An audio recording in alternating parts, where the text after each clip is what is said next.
ሰላም ጤና ይስጥልን። የጊዮን ዜና መረጃዎችን እነሆ። አርበኛ ዘመነ ካሴ እንዲህ ይላል። እናንተ አላችሁ ይልና ኢየሱስም በገዢው ፊት ቆመ። ገዢውም የአይሁድ ንጉሥ አንተ ነህን ብሎ ጠየቀው። ኢየሱስም አንተ አልህ አለው። ማቴዎስ 27:11 ምንም እንኳ በፍጹም ለንጽጽር ባይቀርብም አሁንም የአብርሃም አምላክ ይቅር ይበለኝ የኔን ስም ከንግስና ጋር አያይዘው ንጉሱ እያሉ ሲለብጡን ንጉስ ነኝ አለ እያሉ ሲቀጥፉ ሁልጊዜም ከላይ በማቴዎስ ወንጌል የተጻፈው ቅዱስ ቃል ወደ አእምሮዬ ሮጦ ይመጣል። እኔ አማራ ንጉስ ነኝ አላልሁም፣ አማራን ግን አንጋሽ ነኝ። እኔ የትውልድ ንጉስ ነኝ ብዬ አላውቅም። የትግሉና የድሉ ባለቤት የሆነው ትውልድ እንዲነግስ የስልጣን ባለቤት እንዲሆን ግን ደም እስክተፋ ህይወቴ እስክትጠፋ እሰራለሁ እና አቅሞቼ ተቾቼ ሆይ እናንተ አላችሁ እንጂ እኔ አልወጣኝም አይወጣኝም። አማራ ግን የደረሰበትን ሆሎኮስት የዘር ፍጅት መክቶና አሸንፎ ይነግሳል። ከዚህ ትውልድ በኋላ ደግሞ አያሌው ሞኙ ሰው አማኙ ብለን አንዘፍንም ሲል ይገልጻል። በተያያዘም የአማራ ፋኖ ብሔራዊ ኃይል ሜጀር ጀነራል ዋንታ ባተ አንደኛ ኮር ጉና ክፍለ ጦር ስቴደንሳ ብርጌድ አንድ አቤት ብርጌድ እና የኮሩ ተወርዋሪ ኃይል መካነ ኢየሱስ ከተማ ዘልቆ በመግባት ከምሽቱ 3 ሰዓት እስከ 9 ሰዓት በከተማዋ የመሸገውን ጠላት የዋንተ ልጆች በሳት ሲገርፉ ታድረዋል። የጠላት ኃይል ተደምስሷል።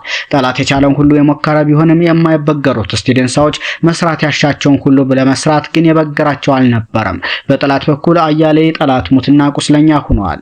ይህ በእንዲህ እንዳለ የራስ አሞራው ውብነህ ኮር በሰሜን ጎንደር ቀጠና ዘልቆ ለመግባት ሁሉን አቅሙን ያንቀሳቀሰውን የብርሃኑ ጁላን ኃይል በአጅሬ ጃኑራል፣ በዛሪማ፣ በወገድ፣ በጥራይና ሌሎች አካባቢዎች ብርቶች ጠላትን አቅምሰውታል። ይህ በእንዲህ እንዳለ የአማራ ፋኖ ብሔራዊ ኃይል ሁለተኛ ተፈራ ዳምጤ ክፍለ ጦር መብረቁ ተፈራ ብርጌድና መዝገበ ጮቄ ብርጌድ በጥምር ውጊያ ድል ቀንቷቸዋል። ከሞጣ ከተማ ወደ ሙገር ቻይና ካምፕ በመንቀሳቀስ ፋኖ ከቦታ ቦታ እንዳይንቀሳቀስ አዲስ ካምፕ ለመመስረት ጓዙን ጠቅልሎ ቢወጣም ካምፕ ለመመስረት ቀርቶ አስክሬን እንኳን በቅጡ ለማንሳት ሳይችል ከጧቱ 12 ሰዓት ጀምሮ እስከ 5 ሰዓት ድረስ በተደረገ የእጅ በእጅ ጥምር ውጊያ በጀግኖች የመብረቁ ተፈራ ብርጌድ ልጆች ግንባሩን ተሰብሮ ተመልሷል።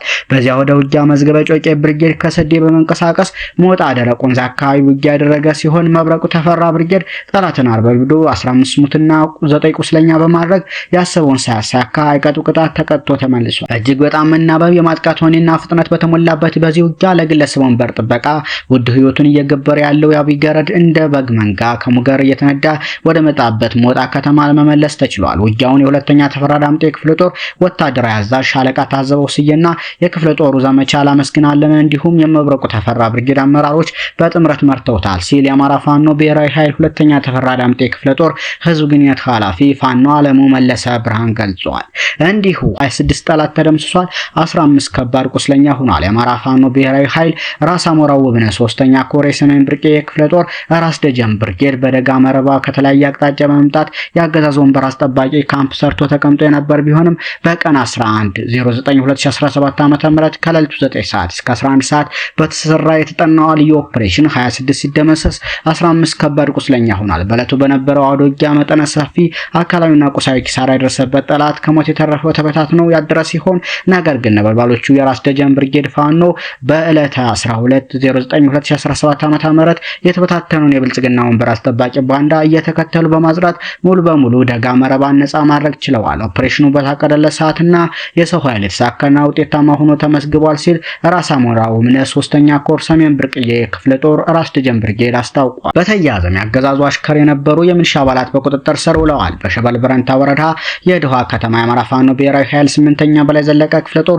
ሽፈራው ገርባ ብርጌድ ግንቦት 13/2017 ዓ.ም በድሃ ከተማ ሰርጎ በመግባት ሁለት የግዛዙ ቅጥረኛ ሚሊሻ አባላትን ኮማንደር ይልቃል ጌታቸውና ሚሊሻ ደረጃ ያለባቸው የተባሉ የድሃ 01 ቀበሌና የገሪያሱ ቀበሌ ተወላጅ የሆኑት በሽፈራው ገርባ ብርጌድ በቁጥጥር ስር ውለዋል። ሽፈራው ገርባ ብርጌድ በድሃ ከተማ ሰርጎ በመግባት ሁለት ሚሊሻም ቁስለኛ አድርጓል። ያገዛዙ ኃይል በሸበል በረንታ ወረዳ ግንቦት 12/2017 ዓ.ም ሰማይ ዱርና ወፍትማ ቀበሌ የአርሶ አደሮችን የቀንድ ከብት ዘርፏል። ከተዘረፉት አርሶ አደሮች መካከል ከአቶ ሶማ መለሰ 2 በሬ፣ ከአቶ አያለው ሶማ 2 በሬ፣ ከአቶ ተመቸው ሶማ 2 በሬ፣ አንዳርጌ ጫኔ 2 በሬ፣ ከአቶ አሰፋ ጫኔ 2 በሬ፣ ከአቶ ጫኔ ወንዳወቅ 2 በሬና አንድ ላም ዘርፏል። የአማራ ፋኖ ብሔራዊ ኃይል 8ኛ በላይ ዘለቀ ክፍለ ጦር ዛምብራ ብርጌድ ግንቦት 12/2017 ዓ.ም የጀመረው ውጊያ እንደቀጠለ ነው። በደጀን ወረዳ ቅችት ቀበሌ ግንቦት 13 2017 ዓ.ም ውጊያው ቀጥሎ የዋለ ሲሆን የጠላት ኃይል ድሽቃ ተኳሽን ጨምሮ ከ10 በላይ የጠላት ኃይልን የተወገዱ ሲሆን ጉበያ ከተማ በሚገኘው መድኃኔዓለም ቤተክርስቲያን 3 የሚሊሻ አስከሬን ተቀብረዋል።